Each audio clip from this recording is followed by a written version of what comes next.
This video will demonstrate the proper lashing wire loading technique for the Sierra cable lasher from General Machine Products.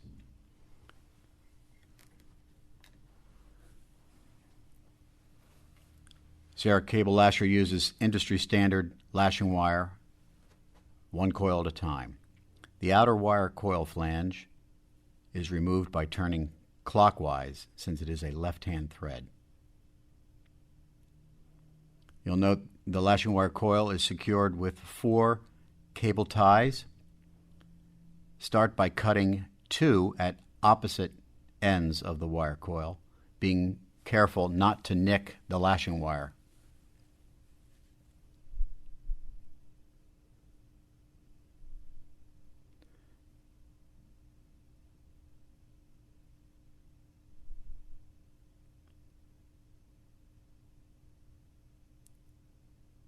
Next, we're going to pull out about 1 meter of wire.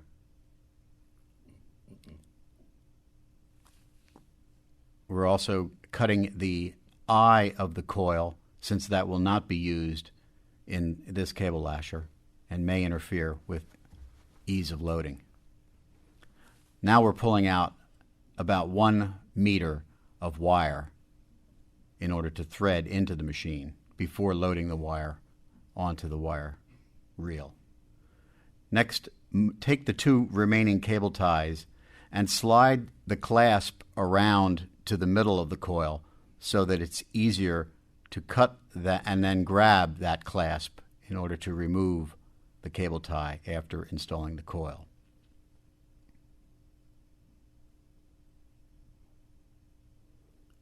Load the coil of wire so that the wire will feed off of the reel from the right-hand side. Put the outer flange back on, screwing anti-clockwise or counterclockwise, and just make it snug at this point. Thread the wire through the guide bushing and make 2 wraps around the guide roller to keep tension on the wire and avoid clock springing of the wire coil when the last 2 cable ties are cut and removed.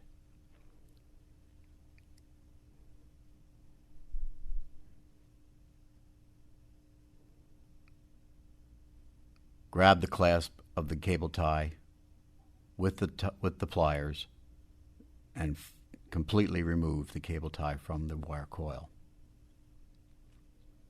Now continue to tighten counterclockwise or anti-clockwise the outer flange until it is completely snug.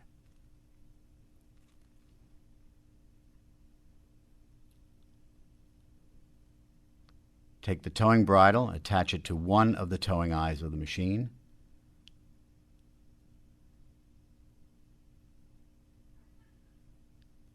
Open the rear gate, open the front gate, and open the cable lifter beneath the machine.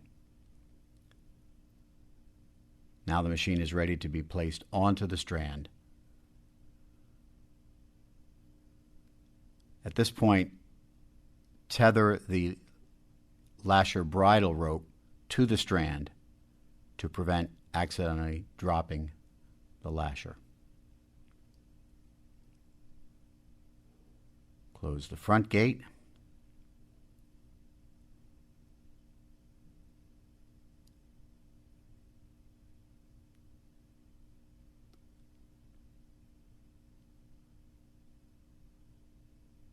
Front cable lifter, making sure the knurled nut is latched securely. Close the rear cable lifter and adjust its height until there is about 1 centimeter clearance between the cable and the messenger.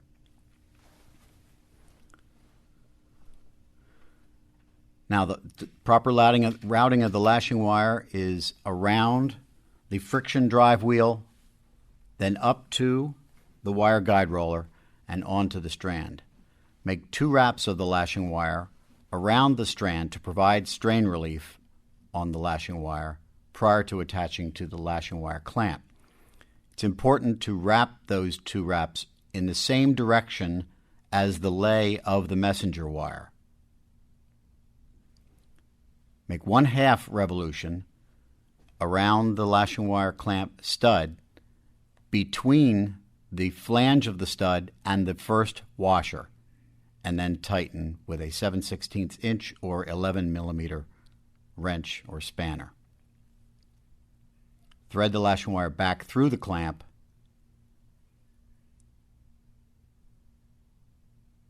and then cut the wire off flush with the edge of the clamp. The lashing wire is now prepared for lashing the span.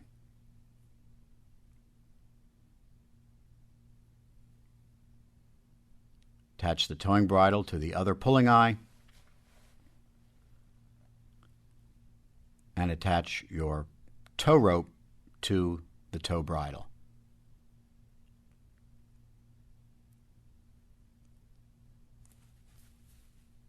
With a full coil of wire, there is a tendency for the lasher to be somewhat out of balance. This can be compensated by pulling off to one side. The cable block pusher ahead of the lasher pushes the cable block rollers out of the way of the machine. The lasher does not require any downward tension while pulling. It can be pulled from straight ahead.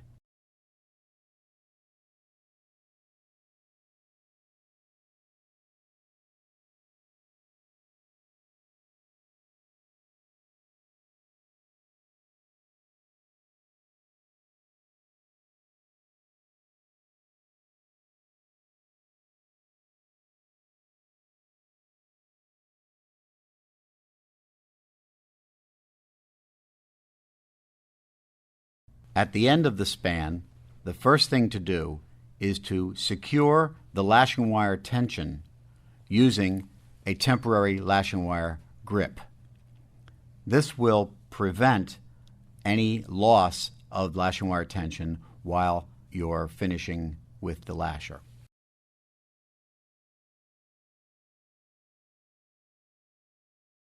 Rotate the lasher drum body so that the two marks on the drum body and the bronze end plate are even.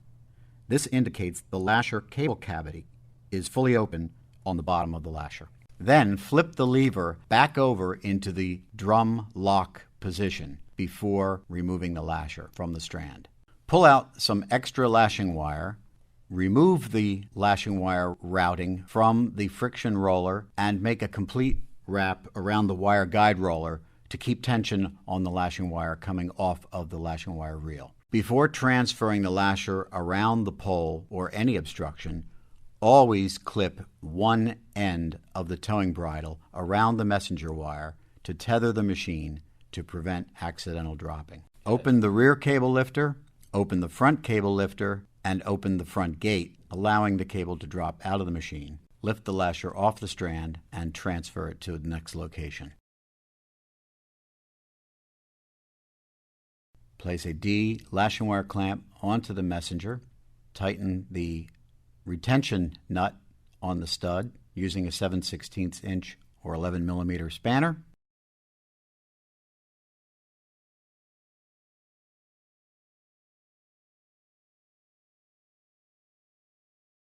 Make 2 helical wraps of the lashing wire around the messenger in the same direction as the lay of the messenger wires.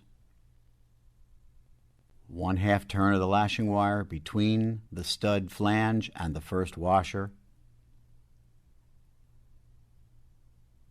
and tighten the nut to secure the lashing wire.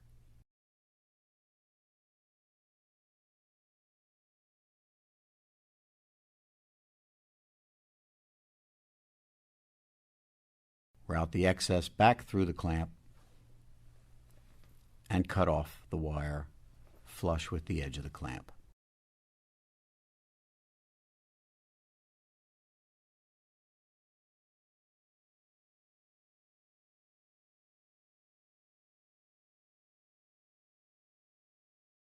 Remove and store the temporary lashing wire grip.